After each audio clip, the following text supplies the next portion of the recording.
जिल्हा परिषदांच्या निवडणुकांचा धुराळा उडणार असल्याचं सुप्रीम कोर्टाच्या सुनावणीत स्पष्ट झालंय। नगरपालिका निवडणुकीनंतर लगेचच जिल्हा परिषदेच्या निवडणुकांचे पडघम वाजणार आहेत। राज्यातील स्थानिक स्वराज्य संस्थांच्या निवडणुकीत 50% आरक्षणाची मर्यादा ओलांडल्याच्या आक्षेपावर सुप्रीम कोर्टात सुनावणी झाली। सरन्यायाधीश सूर्यकांत आणि न्यायमूर्ती जोयमाला बागची या 2 सदस्यीय खंडपीठासमोर या प्रकरणाची सुनावणी झाली। हे प्रकरण 3 न्यायाधीशांकडे सुनावणीसाठी पाठवण्याचा निर्णय घेण्यात आला। मनपा, झेडपी आणि पंचायत समितीच्या निवडणुकांना विलंब नको असं कोर्टानं स्पष्ट केलं। आरक्षण मर्यादा ओलांडलेल्या निवडणुका आमच्या आदेशाधीन असतील। बांठिया आयोगाचा अहवाल आम्ही वाचला नाही, पण सध्या त्यालाच आधार मानतायत। मनपा, झेडपी आणि पंचायत समित्यात 50%पेक्षा जास्त आरक्षण नको असं सुप्रीम कोर्टानं स्पष्ट केलंय। सगळ्यात महत्त्वाचं आजच्या हिअरिंगमध्ये महाराष्ट्रासाठी खरोखरच एक ऐतिहासिक दिवस आहे की महानगरपालिका, जिथे अनेक महानगरपालिकांच्या 11 वर्षापूर्वी निवडणुका झाल्या, 5 वर्ष झाले इथं प्रशासक आहेत अनेक महानगरपालिकांवर, त्या त्वरित नोटिफाय करायला सांगितलं, ज्यामध्ये बीएमसीचा सुद्धा समावेश आहे। बीएमसी आहे, पुणे आहे, नाशिक आहे, नागपूर, औरंगाबाद, छत्रपती संभाजीनगर या सगळ्या कॉर्पोरेशन्सचे नोटिफाय झालेले आहेत।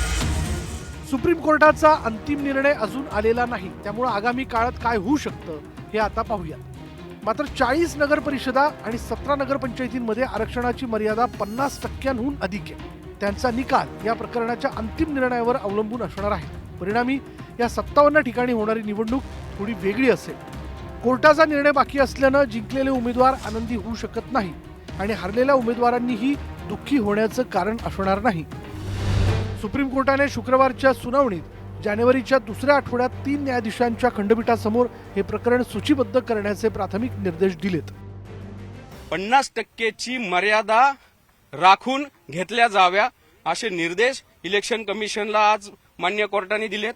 म्हणजे ज्या प्रलंबित आहेत महानगरपालिकेच्या, जिल्हा परिषदेच्या, त्या पण निवडणुकीचा मार्ग आता मोकळा आहे। राज्यातील 40 नगर परिषदा आणि 17 नगरपंचायतींमध्ये 50% आरक्षणाची मर्यादा ओलांडली गेल्याची कबुली राज्य निवडणूक आयोगानं सुप्रीम कोर्टात आधीच दिली होती।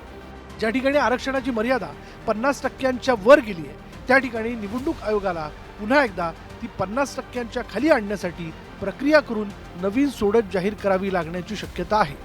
तर दुसरीकडे 57 ठिकाणी होणारी निवडणूक सुप्रीम कोर्टाच्या निर्णयाच्या कचाट्यात तर सापडणार नाही ना, या प्रश्नाचं उत्तर आता पुढील वर्षाच्या सुरुवातीलाच मिळेल। संतोष गोरे, न्यूज 18 लोकमत, मुंबई।